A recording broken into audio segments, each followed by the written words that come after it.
This is Autoline Daily, the show dedicated to enthusiasts of the global automotive industry. Day 18 of the UAW strike, and tempers are starting to flare. General Motors and Ford say that they are fed up with Shawn Fain's rhetoric and all the theatrics.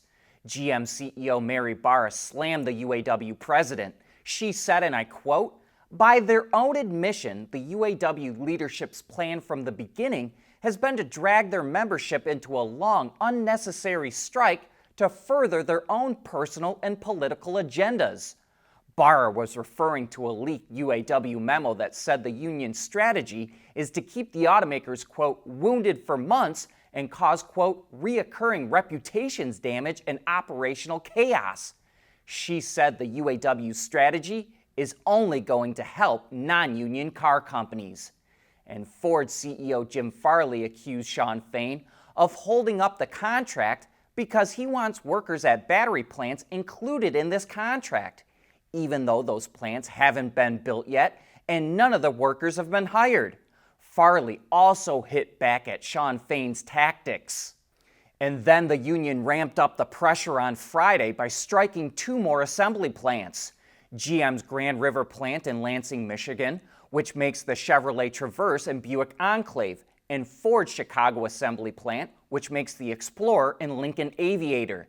That put about 7,000 more workers on strike, bringing the total to about roughly 25,000. Labor experts are beginning to believe that the strike could go on for months. One source told Autoline that if you include ratification of local contracts, not just the master agreement, that things may not get fully wrapped up until January. But the UAW did reach a new labor agreement with Mack trucks. Unlike the public bargaining that Shawn Fain is doing with GM, Ford, and Stellantis, none of the contract details with Mack have been released. And by averting a strike with the truck maker, the union preserves its strike fund for its battle with the automakers.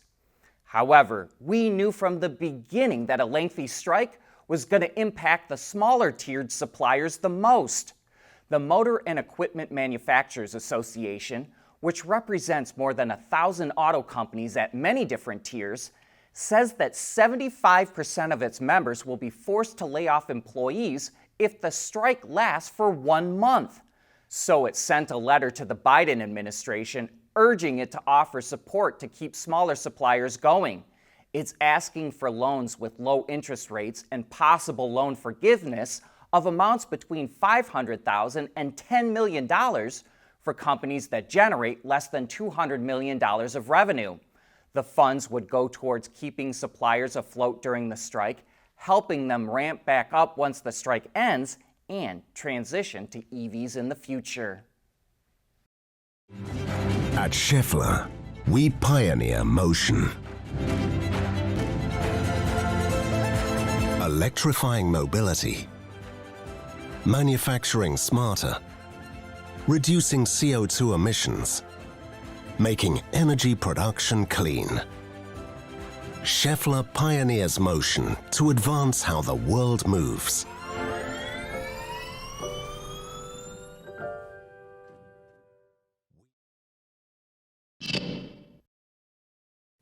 Tesla launched an updated version of the Model Y in China, but it's not getting new exterior lighting and fascias like the Model 3, at least not yet.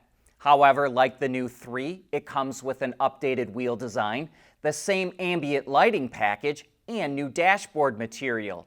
It also seems like the standard version is getting a motor upgrade because its time from 0 to 100 kilometers an hour dropped a full second to 5.9 seconds. And the updated Y sees some efficiency gains as well. Range of the standard version is up slightly, and the long-range version can go 28 kilometers or about 17 miles further than before. Despite the changes, Tesla is keeping starting prices the same, which ranges from about $36,000 to $48,000 in China. Volkswagen officially wiped out plans to build a new EV plant in Germany. It was supposed to be built around the middle of the decade at an all-new site in Wolfsburg and produce electrics off its new SSP platform, which is being developed now.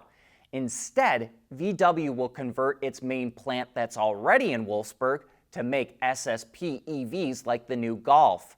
That's going to save VW billions of euros. In fact, VW is prepping its entire German-based production network to be as efficient as possible, with some sites making both electric and ICE vehicles, as well as vehicles from other VW brands that were never built there before. In 2026, it will start making a new electric A-segment SUV that it says it will make in high volume at its Wolfsburg plant.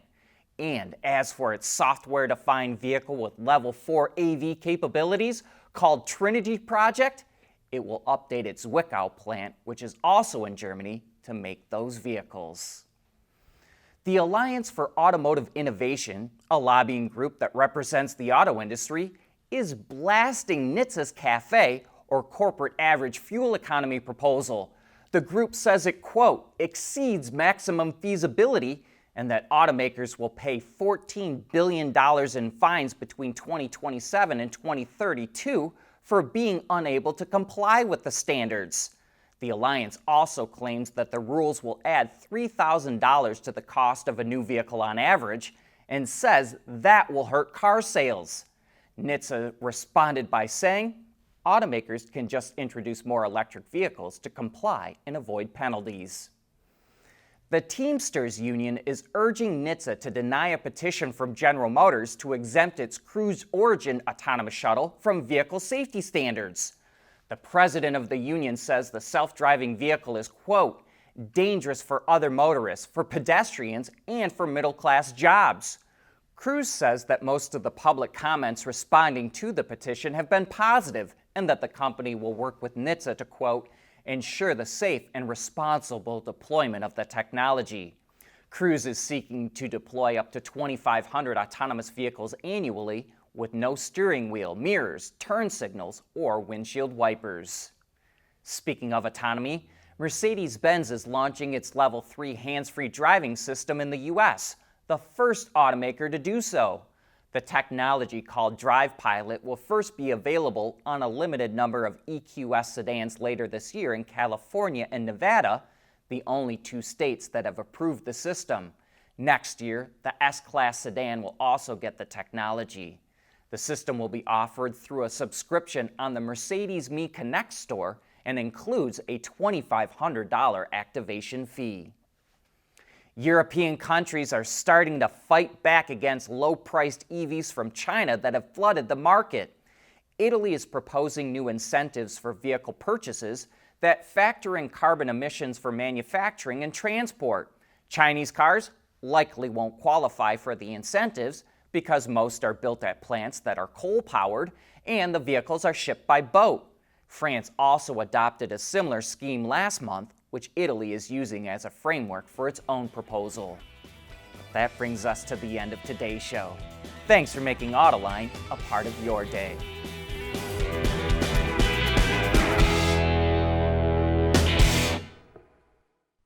Autoline Daily is brought to you by Bridgestone, solutions for your journey.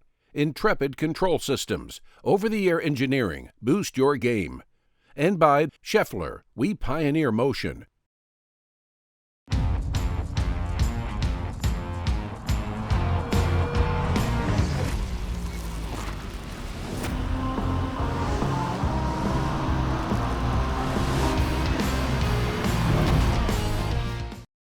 We want to know what drives your testing. OTA, connected car, diagnostics, remote testing. Intrepid Control Systems is here to help you work from anywhere. Intrepid Control Systems, driven by your data.